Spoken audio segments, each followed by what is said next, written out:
équipement, micro-cravate, un petit coup d'eau. Et c'est parti!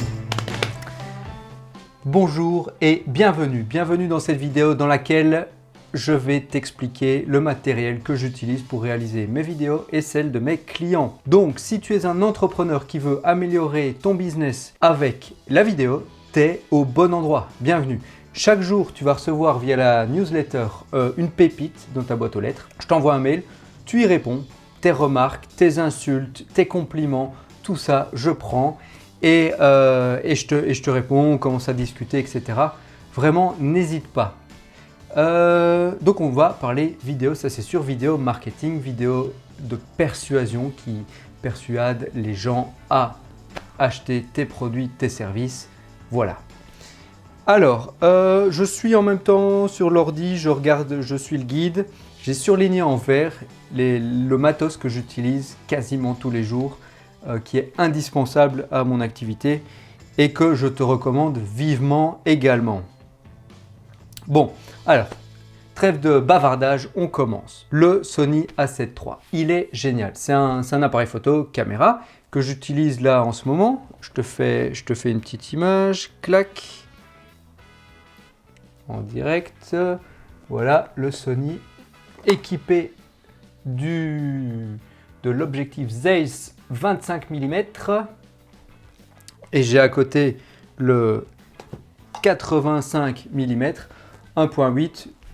Ce sont des objectifs très lumineux, très performants. Ça a changé ma vie parce que avant j'avais le Canon 80D et 3 objectifs de moins bonne qualité. L'appareil et le boîtier de moins bonne qualité aussi, et j'ai pris 1 an pour améliorer la qualité de mon image via la post-production, via plein de trucs et astuces, de lumière, de machin. Et finalement, qu'est-ce qui a fait la différence? Eh ben, c'est un meilleur boîtier. Donc, voilà, ça c'est bon à savoir aussi. Alors, quoi d'autre? Donc, il y a le Sony, le Canon.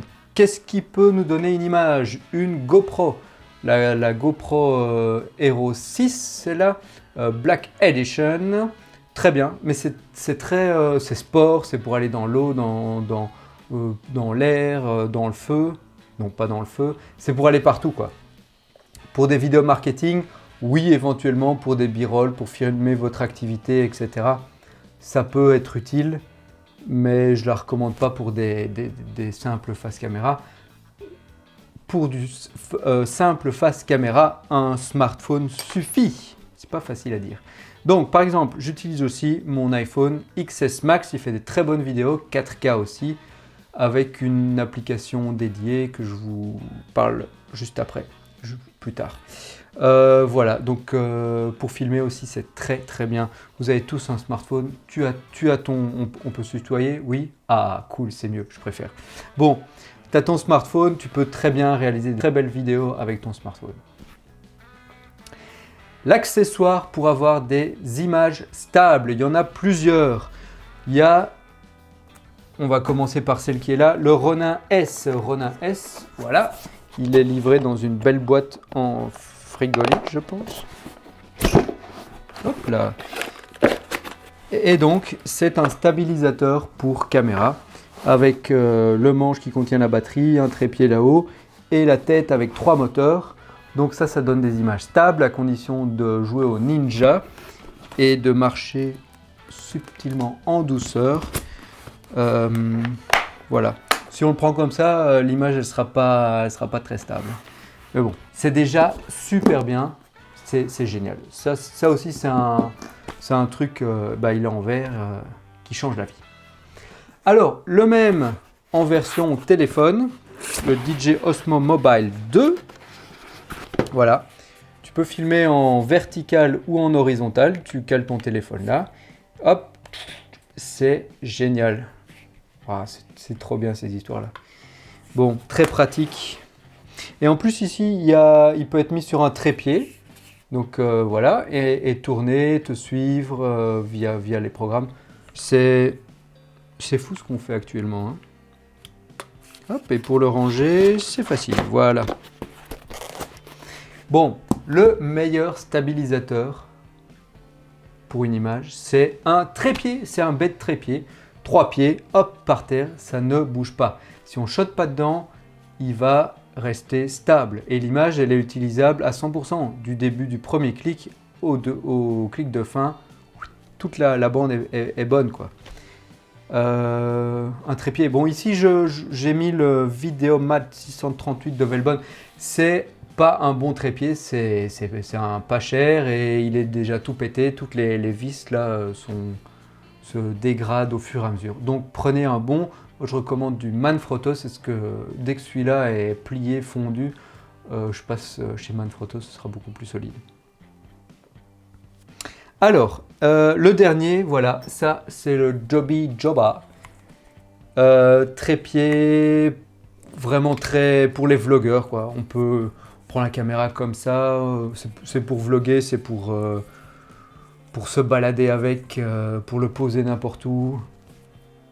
Ça m'a été utile en 2018, mais cette année je ne l'ai pas encore utilisé. Voilà. Mais vraiment c'est sympathique comme truc, quoi. Pour avoir une image lumineuse, je te recommande une lumière, forcément. Le Godox SL60 qui est là. Attends. Clac. Voilà, c'est assez énorme avec la lampe et la parabole. Parabole sur laquelle on met un diffuseur. Donc ça permet d'avoir une qualité d'image professionnelle. Ça c'est bien. Et avant, j'utilisais ceci, qui est un mini panneau LED minuscule. Voilà, ça n'a pas la même puissance, ça n'a pas le même rendu du tout. C'était bien pour commencer, mais autant acheter tout de suite du bon matos si vous avez l'occasion. Quand je dis bon matos, non, c'est juste que c'est beaucoup plus grand. Celui-là, il est pas cher. Je pense que la qualité est pas mal. On va voir si ça tient sur la durée. Alors, donc ça c'était pour la lumière. Pour le son, ce que je ne vous recommande pas vraiment en tout cas, c'est ceci. Oui, ça c'est bien pour faire du vlog, se balader, tourner la caméra dans tous les sens, aller dehors parce qu'il y a une bonnette qui protège du vent. Mais sinon, interview, etc., rien de tel qu'un micro-cravate. Moi, je vous recommande le micro de chez Rode avec une rallonge qui permet d'aller jusqu'à l'appareil photo. Pour rentrer dans l'appareil photo, il y a un petit adaptateur, le SC3. Sans l'adaptateur, tu rentres dans ton smartphone. Avec l'adaptateur, tu rentres dans un appareil photo, un boîtier. Voilà. Et il y a aussi cette pièce-ci qui est très importante. Voilà, pour rentrer 2 micros. Donc mettre 2 micros là-dedans, une rallonge vers l'appareil photo et c'est génial. On peut même sortir un casque pour avoir un retour. Donc en interview, situation d'interview, c'est hyper bon ça. SC6 de chez Rode. Je vous recommande une petite pochette comme ça pour mettre tous vos accessoires, micro, 2-3 câbles, oreillettes, tout ça. Très pratique d'avoir toujours ça sur soi. Ensuite, ah oui, les fourrures, voilà. Donc ça c'est pour, ça s'adapte sur ce micro là. C'est pour bonnette anti-vent. On dirait des couilles de chat, mais ce ne sont pas des couilles de chat. C'est vraiment, je m'en suis servi un petit peu, mais pas beaucoup. Je vous recommande pas forcément. Ensuite, ah ouais, le Rode NTG4 Plus. Il y a le NTG3 aussi. Le 4 Plus, voilà, ça c'est un micro Canon. Son avantage et son désavantage, c'est qu'il est très directif. Donc là, la voix est parfaite, on m'entend très bien. Là, c'est déjà plus ça. Donc ça veut dire que c'est vraiment pour des prises où on ne bouge pas. Donc là, c'est pas bon. C'est pour ça que je prends un micro cravate. Celui-ci, il est très bon de micro. Il a juste un gain un peu faiblard, mais bon, avec un bon programme de son, il y a moyen de récupérer du très bon son, très bonne qualité. Alors, ah oui, H4N Pro, très pratique ça. Le zoom, fameux zoom, très populaire pour enregistrer interview, concert, ambiance, tout ce que vous voulez. Enregistreur externe, on peut brancher 2 micros, une sortie de table de mixage. Très très bien. Il y a aussi une bonnette anti-vent. Ah oui, si on va filmer dehors des bruits, des bruitages, pour faire des sound effects, tout ça, indispensable. Ensuite, ah oui, avec son pack d'accessoires, donc adaptateur secteur, etc., etc. Bon, Beyer Dynamic, le casque audio, super pratique pour avoir un bon son au montage. Si vous faites vos montages en dehors de chez vous, dans un café, n'importe où, c'est indispensable pour écouter toutes les subtilités de votre vidéo. Je vous recommande vivement celui-là, ça fait plusieurs années que je l'ai, j'en ai testé d'autres et c'est vraiment le meilleur, le plus solide, le plus agréable. Alors, un peu hors sujet, mais je voulais quand même en parler puisqu'il y a des artistes dans la bande. Le Mobile Cube pour tourner un clip, donc ça veut dire qu'on envoie la musique là-dedans et ça permet de synchroniser les images avec la musique. Celui-là, il a un assez bon volume et il se cache partout. Hop, derrière le dos du batteur, on ne le voit pas, il joue comme un fou, calé à la musique, il n'a pas besoin d'oreillettes. C'est super. Ensuite, Neewer, ça c'est un réflecteur 5 en 1, 80 cm. N'achetez pas le truc qui fait 3 mètres de haut, ça sert un peu à rien. Bon, celui-là il est très bien pour photo, voilà, je vous le déballe. Tac. Côté réflecteur, côté absorbeur noir et à l'intérieur il y a différentes couleurs. Il y a encore un diffuseur, il y a du doré, voilà. Ça, c'est un accessoire très très pratique, très chouette. Ensuite, prochain accessoire, indispensable pour les vidéos de marketing, les vidéos scriptées, pour éviter de devoir apprendre un script de 5 minutes mot à mot. C'est pénible, ça donne pas de bons résultats, l'apprentissage par cœur. Donc un téléprompteur, voilà. Ici il y a un miroir, l'appareil photo entre ici derrière et on place un iPad, une tablette, un smartphone qui réfléchit le texte, tac. Et donc vous n'avez plus qu'à lire votre texte comme je fais là actuellement. Non, il n'y a rien. Voilà, téléprompteur. J'ai pas encore beaucoup testé la bête. Il va falloir que je m'y habitue. Et bientôt, je vous ferai des vidéos au téléprompteur calibré mot à mot. J'aime bien aussi le spontané comme je fais maintenant. Aucun script pour l'instant. Ça va encore. Alors, un kit de nettoyage. Ça, pour le prix, il ne faut pas s'en passer. Dès que tu as une crasse sur ton objectif, sur le capteur, encore pire, bon, avec ça, c'est vite réglé. Il y a une petite brosse, il y a un truc pour souffler, des cotons-tiges. Tout est là-dedans. Ça vaut la peine. Et ça protège ton matériel, ta caméra, ça n'abîme pas si c'est bien utilisé. Ensuite, disque dur. Disque dur, hyper pratique. J'en ai 3, je commence à les accumuler. 1, 2, 4 Go maintenant. 4 Go, voilà.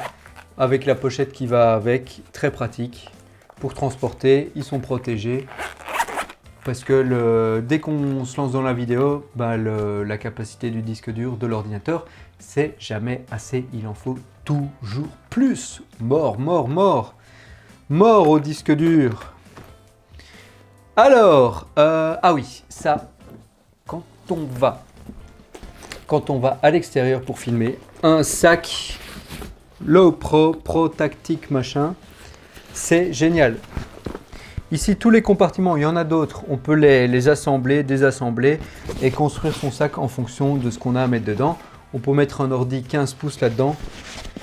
Il n'est pas si lourd que ça, un peu quand même, mais résistant, très pratique. Très très chouette. Alors un autre sac plus petit Ah, ça c'est vraiment quand on n'a pas beaucoup de matos à mettre dedans, un appareil photo, 2 objectifs, quelques accessoires et c'est bien. Voilà, protégé de la pluie aussi celui-là. Boum. Carte Extreme Pro SanDisk, carte mémoire, 256 Go. Ça vaut la peine d'investir dans une carte à grosse capacité. Pourquoi? Parce que il ne faut pas la vider tout le temps, il ne faut pas la changer en plein tournage en filmant du 4K, même avec une carte 256 Go toute la journée, on tient pour un tournage.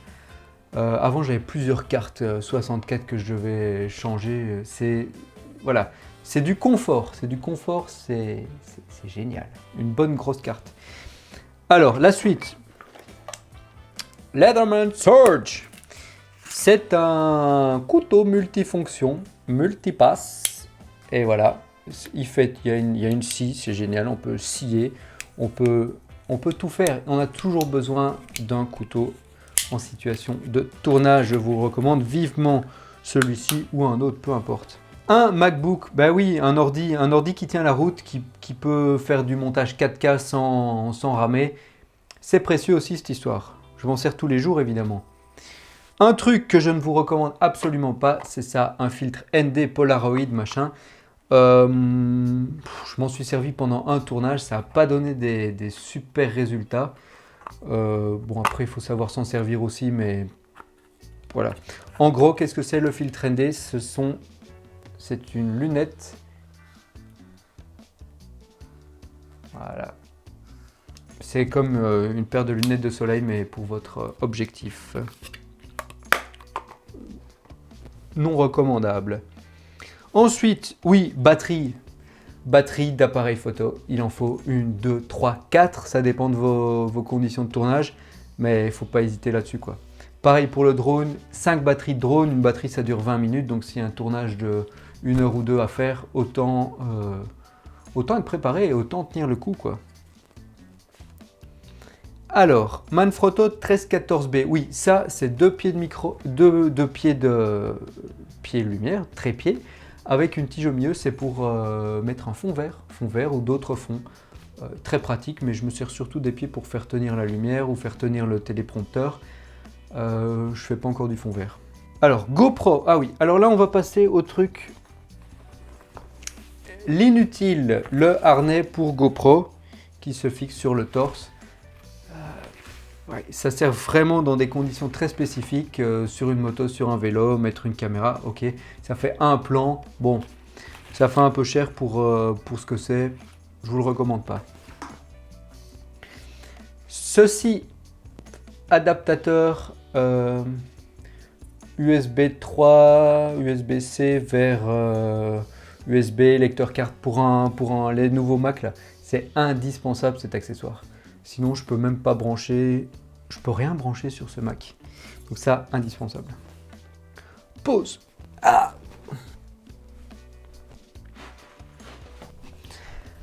Alors, on arrive bientôt à la fin. Ça avance. Des petits adaptateurs.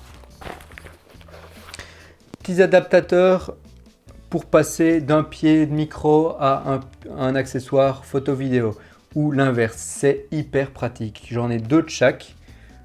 Petit vers grand, grand vers petit, je vous les recommande vivement, ça m'a déjà sauvé la vie plusieurs fois. Ensuite, le truc totalement inutile, et qui était sympa quand même, c'est tout ce qui est 9 solutions, là, 9 solutions. C'est pour mettre GoPro ou bien un appareil photo, etc. Et vous la grippez à une barre, ça bouge, c'est censé tenir. Bon, moi j'avais utilisé ça avec mon BMX à l'époque, pour me filmer quand je suis en train de rouler, mais avec les secousses, la caméra se barrait, pas très pratique, en tout cas pas pour ce que je voulais en faire. Voilà, ça existe. Ensuite, page suivante, quelques logiciels Adobe Creative Cloud. Première, After Effects, Lightroom, Photoshop, InDesign, Illustrator et bien d'autres. Indispensable à tous les créateurs de contenu. Premiere Pro, c'est pour le montage vidéo. After Effects, ça va avec. Lightroom, c'est mon programme préféré pour pimper les photos, j'adore. InDesign, Illustrator pour des logos, des mises en page, Photoshop pour toute retouche d'image. Il y a des alternatives, mais avoir tout en un, c'est pas si cher que ça. On s'en sert chaque jour. Je te le recommande vivement. Avid Pro Tools, ça c'est un logiciel professionnel de son. Étant ingénieur du son, je traite tous mes sons avec ce logiciel. Je ne te le recommande pas, c'est un truc professionnel, ça coûte cher. Il y en a d'autres pour le son, il y a des gratuits, ou bien tout se passe dans Premiere Pro, ou bien dans Adobe Audition aussi également. Logiciel de montage vidéo gratuit, DaVinci Resolve. Ça c'est la référence montage gratuit. Il y a toutes les fonctionnalités, toutes les options, comme dans Premiere Pro, ça fonctionne exactement pareil. C'est vraiment ce que je te recommande. Ça ne sert à rien de prendre des petits logiciels qui ne font pas 3 fonctions et qui sont gratuits, mais qui ne sont pas du tout performants. Dès que tu as besoin d'une fonction en plus, tu ne l'as pas. Là, il y a tout. Génial. Alors, dernière rubrique et c'est fini. Quelques applications. Pour le téléphone pour filmer, Filmic Pro, on peut régler la taille de l'image. Donc, on peut filmer directement en carré, pas besoin de faire du resize au montage. Très pratique. On peut choisir la luminosité, etc. C'est comme la caméra du téléphone, sauf qu'il y a des fonctions supplémentaires très pratiques. Ensuite, j'utilise Rode Rec LE pour enregistrer les sons. L'avantage, c'est qu'on peut régler le gain de l'audio, du micro qui rentre. On voit la forme d'onde, c'est très chouette. Par contre, c'est pas facile d'exporter les sons vers l'ordinateur. Il faut passer par Internet. C'est un peu galère. Je pense qu'il y a mieux. Je ne te le recommande pas. Alors, 3 applications DJI. Donc, DJI Go, c'est pour le petit stabilisateur Osmo Mobile 2. Il y a DJI Ronin pour le Ronin, le gros stabilisateur. DJI Go 4, ça c'est l'application pour le drone, pour contrôler le drone. Alors, YouTube Studio, hyper pratique pour avoir toutes les statistiques de ta chaîne YouTube, tous les paramètres, voir toutes tes vidéos, les nombres de vues, etc. Tu gères ta chaîne YouTube avec ça. Gérer, c'est un bien grand mot. Tu n'uploades pas, mais tu consultes les statistiques. Très pratique. Une app de téléprompteur, je n'ai pas encore trouvé. Je mettrai ça à jour quand j'aurai une application qui tient la route. Pour l'instant, je ne suis pas encore convaincu du truc. 2 applications GoPro. GoPro normal, c'est pour contrôler la GoPro à distance. Donc, on voit ce qui se passe quand elle est branchée à gauche, à droite. On a un retour sur l'écran. Pratique, ça bouffe beaucoup de batterie, tant pis. Et GoPro Quick, ça c'est génial. C'est pour faire des montages automatiques. On upload tout le contenu de la carte d'une journée de ski par exemple sur le téléphone. Tac, tac, tac. En 5 clics, ton montage il est fait. Il est sympa, il y a de la musique, il est dynamique, il est rythmé. Et ça te prend tous des extraits des clips que tu as tournés. Donc il ne faut pas filmer longtemps. C'est vraiment des petits clac, clac, clac, des petits clips. Ils mettent tout ensemble et c'est un super montage. Je te le recommande. Voilà, donc ça c'était un peu tout le matos que j'utilise. Il y en a beaucoup trop pour faire ce que je fais, mais c'est au fur et à mesure. On achète des trucs et puis on s'en sert plus, et puis on achète des nouveaux, et voilà. Et donc j'imagine que ça va t'arriver aussi. Niveau matos, moins tu as de matos, plus tu as de créativité. J'ai inventé cette phrase en début du PDF. Bien non. À bientôt dans la newsletter et fais des belles vidéos. Pose-moi toutes tes questions. Bonne fin de journée. Ciao!